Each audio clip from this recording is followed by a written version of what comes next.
Following the success of the original Hell Girl comes a sequel that was made about 6 months after the final episode. I'm of course referring to Jigoku Shoujo Futakamori, known in English as Hell Girl Two Mirrors, which had its premiere on October 7th, 2006 and ended its run on April 6th, 2007 on Japanese television. Now, this was no longer licensed and distributed by Funimation, who was also in charge of the English dub for the original Hell Girl. Instead, the licensing and distributing rights went to Sentai Filmworks, however, with no English dub and only with Japanese and English subtitles, which I'll get to later when I talk about the voice acting. Returning as the director of this show was Takahiro Omori, and even though Hiroshi Watanabe did not return as the writer, he was then replaced by Kenichi Kamenaki. Returning as the main cast were Mamiko Noto as Ai Enma, Masaya Matsukaze as Ichimoku Ren, Takako Honda as Honeona, and Takayuki Sugo as Wanyudo.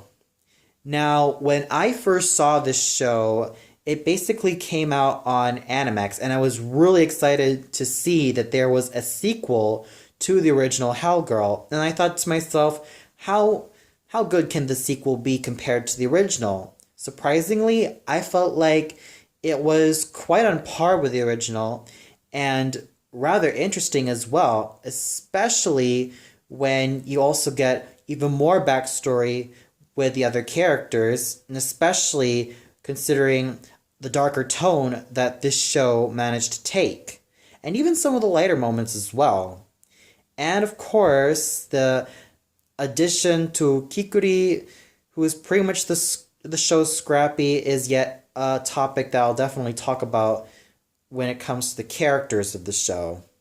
But still, the ride that I had with Hell Girl Two Mirrors, whether I watched it on Animax or online, was rather intriguing, and it managed to really continue the story of the legendary Hell Girl really well. So let's get on to what I thought about the story, the animation, the music, characters, and voice acting.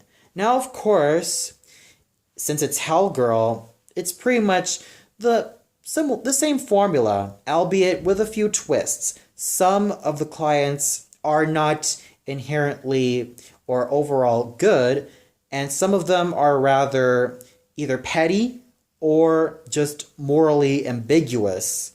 So it's rather interesting that this show also does have a great variety of which characters are, well, either not so sure in the moral direction, or they're just doing it just because it's just for petty reasons, which I rather found enjoyable in the show. In fact, I'd like to say that the episodes that really stood out for me definitely have to be episode 5, in which a young punk by the name of Leon Yamada is a bully to this nerd called Oichan, and Oichan wants to send Leon to hell, but apparently Leon has a crush on this young girl who is then also the eye of attention by his boss. And, well, his boss wants to do something rather quote-unquote special for this young girl. Leon goes to the Hell Correspondence website, gets the doll, and ends up eliminating his boss to hell. And then Leon thinks that he's got a new cool tattoo, only to get tragically run over and end up being left for dead. This isn't the only time that there is someone that was being left for dead in Hell Girl. I mean, if you take a look at season 1, episode 23, there is basically someone that was left for dead after he sent a sweet and innocent nurse to hell. And basically, that someone who sent her to hell was basically an addict. And what's also worth mentioning about this episode was that this was also the episode that really does show that will always be dark facets of humanity, and Leon thinks that he could get out of this alive, but after that tragic accident, his soul, after he's made that contract with Hell Girl, will now be end up dragging itself to hell. And you really see that Ai's minions, Wanyudo, Honeona, and Ichimokuren, and even I do remark on how petty human beings can be when it comes to things like revenge or even a lot of the petty things. Speaking about the three minions of the show, this also exposes the backstories of Ichimokuren, Honeona, and Wanyudo. Now, I'm not really going to explain so much of it, as a fellow video reviewer by the name of 369 Cyber did a very wonderful job with explaining each of the backstories with his video, The Top 13 Hellgirl Moments. I'll post the link on the description of this video below. Suffice to say, he does a really great job in really saying his piece on the backstories of Honeona, Wanyudo, and Ichimokuren. And let me just tell you that once you listen to these backstories, or once you witness how these backstories came to be, you will automatically feel a lot more sympathy, and you will automatically realize why these three are the way they are, and why or how did they manage to make themselves aligned with the legendary Hellgirl Ai Enma. And another episode that also made me rather interested with this show was also episode 10, Ana Sone's Intimate Days, which I also felt was a very entertaining episode, especially when it came to the torture scene of Tetsuro. Now, the basic premise of this episode goes like this. Tetsuro is a total loser. He wants to make it as a world-famous film director, but one way or another, he definitely is totally down on his luck. He totally has a lot of bad luck, and he's one of those lovable jerks that you'd like to see on screen. He does have a wife by the name of Utae, but he also took in some other girls, and especially to be his actresses for his film. And when a really pissed off car owner decides to send Tetsuro to hell, we are then treated to a torture sequence that is actually a lot lighthearted in tone, especially the climax in which Honeona, two of Tetsuro's lovers, and even his wife Utae sing a very addicting song called Baka dane, otoko ote. It's rather funny, and I'll also post the link of the episode on the description below. You can check it out. It's really hilarious. It's quite hilarious, and it's quite a breath of fresh air when it comes to Hellgirl as a whole. It is definitely one of the most fun episodes that I've ever had, especially considering the song. If you haven't listened to it, it goes like this. Bakadane, bakadane, otoko ote, soiru otoko ni, orechimau, ono yappari. Baka da kedo, baka da ne, baka da ne. And then the film roll just ends up exploding, and it's just a lot more rapid. And all of a sudden, Kikuri, even though I don't really like her as a character, basically is giving a little giggle. And, well, she even joins in the song as well, singing in a higher tone as well, obviously compared to the women. But in all honesty, this was definitely one of the highlights of Futakomori. This freaking episode, it's just freaking hilarious, and it's just a breath of fresh air. And especially when it comes to introducing the new character, Takuma. Now, Takuma is a quiet boy who apparently has a father who is a well-known producer, happily married, and he is also kind of hated on by his rival as well, who is also a producer. And it's safe to say that his story is quite dark and really disparate, and it makes you really feel upset at all the events that are happening to him, especially considering the denizens of Lonely Hills. it's just quite heartbreaking at times as well. I mean, especially with some of the other cases, especially considering I think it was episode 17, and I think it was one of those episodes with a girl called Yuriko Kano, in which Yuriko sends her own father to hell, and even this girl named Nene Chiawaki, who also has a lot of horrible family problems as well, and even this girl by the name of Emi Ogi. I'm not so sure which episode was it, but it's safe to say that with Emi Ogi, she wants to send her own mother, Kazuko, to hell because, well, she apparently has lost it and has paid more attention to her late older brother rather than her and rather what the whole family is going through. And we also find out that, surprise, surprise, Takeshi, the older brother, actually wanted his own mother to go to hell as well because, well, he apparently can't stand it when his own mother was nagging at him.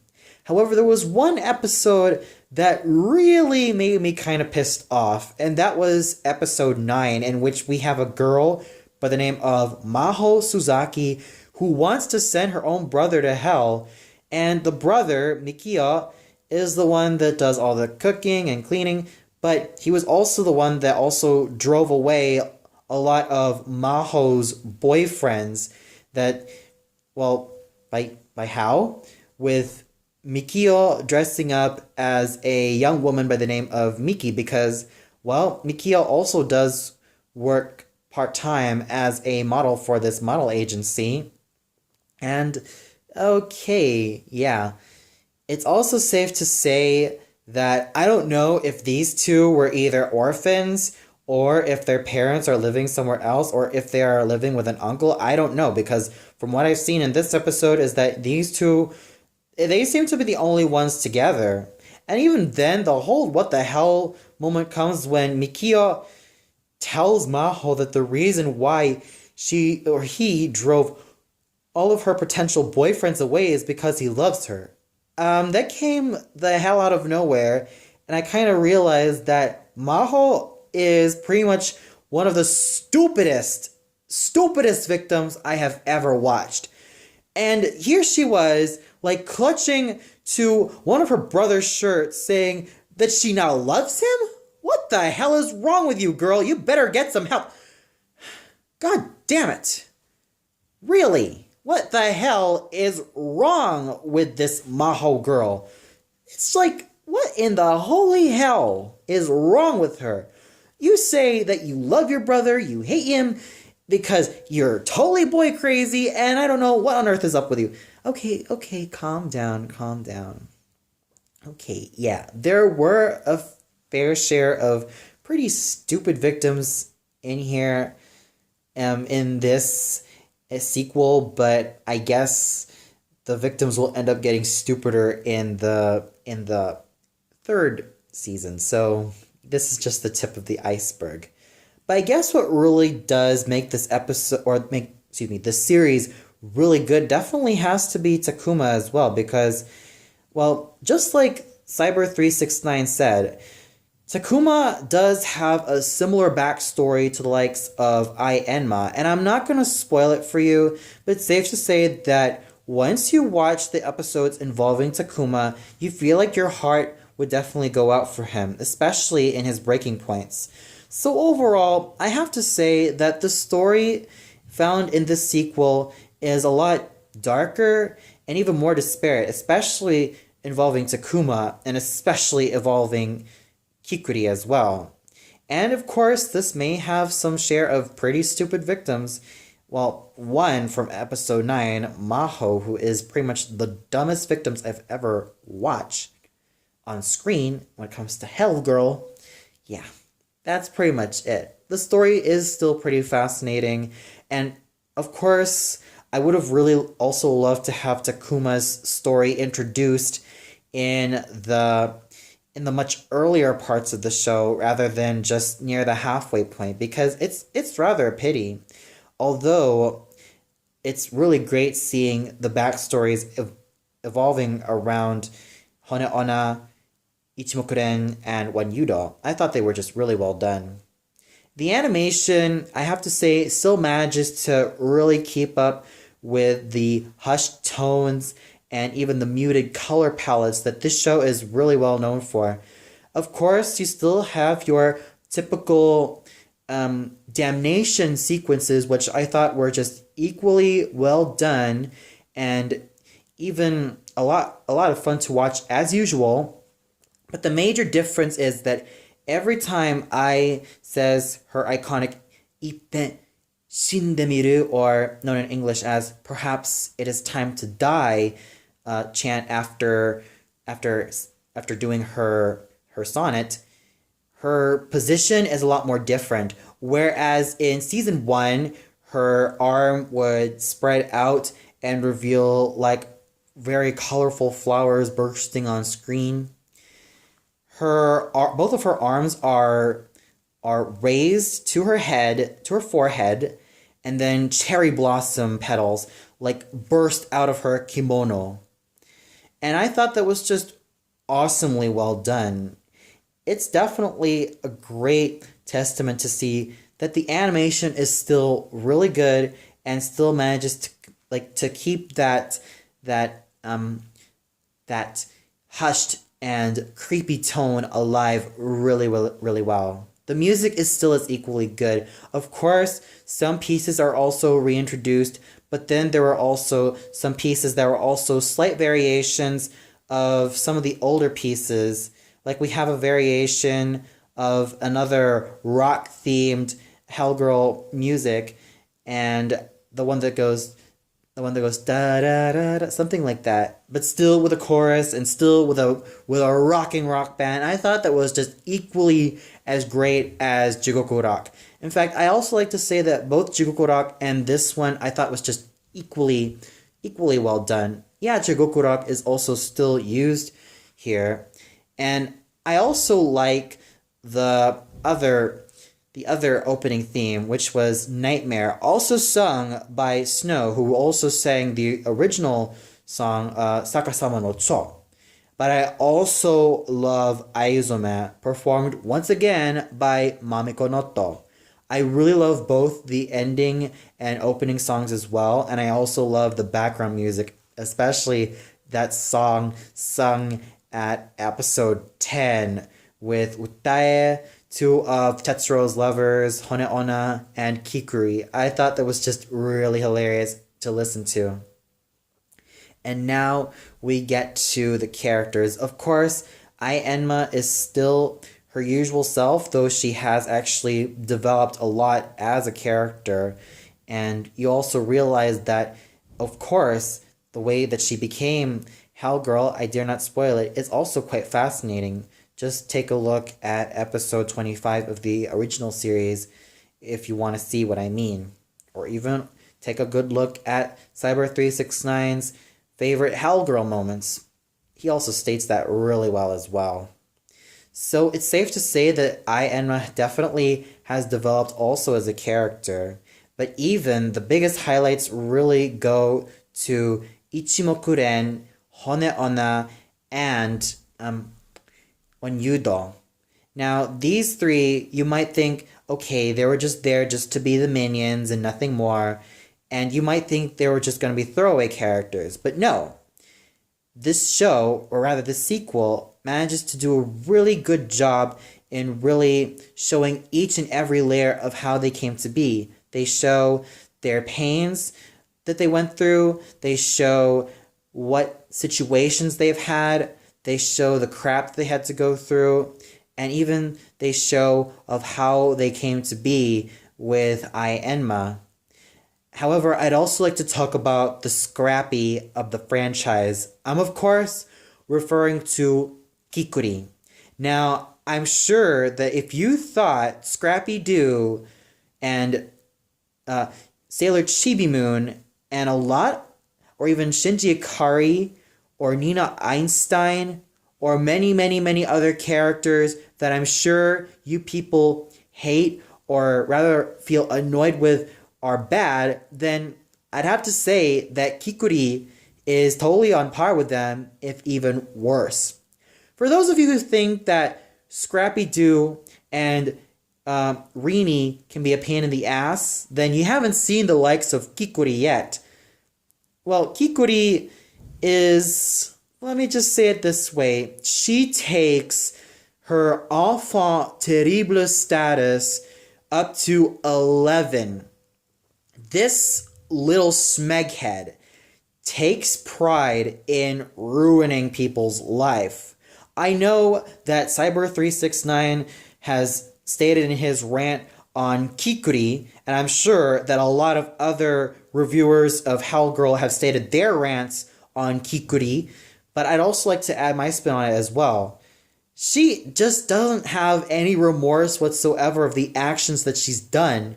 She is just totally destructive, totally maniacally horrid, and it's just that this is played for laughs, and she can't really take shit seriously whenever things are called for. I know that this is part of her dark nature, but at times watching her is just uncomfortable. You would just like to wonder, why the hell is she doing this? Why does she take pride on making other people's lives miserable than they are? And just, wow. I'd have to say that Kikuri is definitely a huge amount of overly cutesy annoyance mixed in with something even more diabolical. Yeah, hence that's why she is pretty much the Scrappy of the show. She's someone who doesn't really take her job way too seriously. She's someone who just likes to piss people off, especially the three minions and especially Ai Enma. And you could really tell that, man, Kikuri is definitely a very demonic smeghead, for lack of a better word.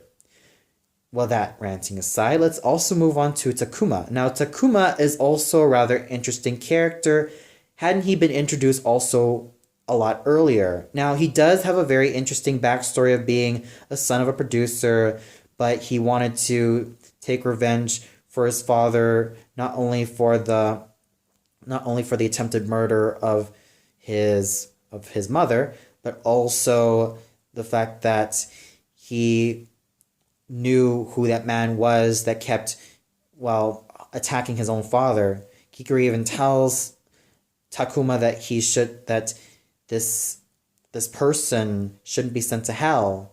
And, events happen, and then Takuma ends up being framed for the murder of his own father, or even the attempted murder of his own father, and even the murder of his own mother. So, yeah, his father is basically hospitalized very seriously, and he also tries to say his piece, but the people of Lonely Hills don't take kindly to his words, only except a young woman by the name of Seri, who does have a very firm friendship with him, though almost even deeper as a friendship. Unfortunately, Seri was sent to hell by the landlady, and we also get to be introduced by two new characters by the name of Seiichi Meshai and his younger sister Hotaru. Now, both Seiichi and Hotaru would have been introduced in the much earlier episodes. I would have loved for them to be introduced in the much earlier episodes so that we could really see what their home lives really are, but we just get a vague description on how they are as brother and sister. We don't really know who their parents are. We don't really know how their relationship is, though we can easily assume that their relationships are definitely really firm, and we don't really get that much backstory with them. Suffice to say, they become new allies to Takuma in believing that, of course, he didn't do it. He's not guilty, but the insane people of Lonely Hills want to take their anger and attack Takuma, whom they basically given him the title the Devil's Child.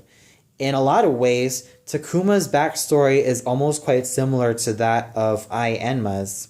I also like to say that there was also another character in the show, even though she was only a one-time character. She only appeared in episode 2 by the name of Yayoi Kusama, who has a missing sister by the name of Sumire, and I actually kind of felt sorry for her because their parents are still tracking their missing younger daughter who is already dead. And even then, Yayoi has a lot of visions about her sister. Every time she goes in water, she has a vision of her being drowned by a criminal who we don't really get to know his name yet.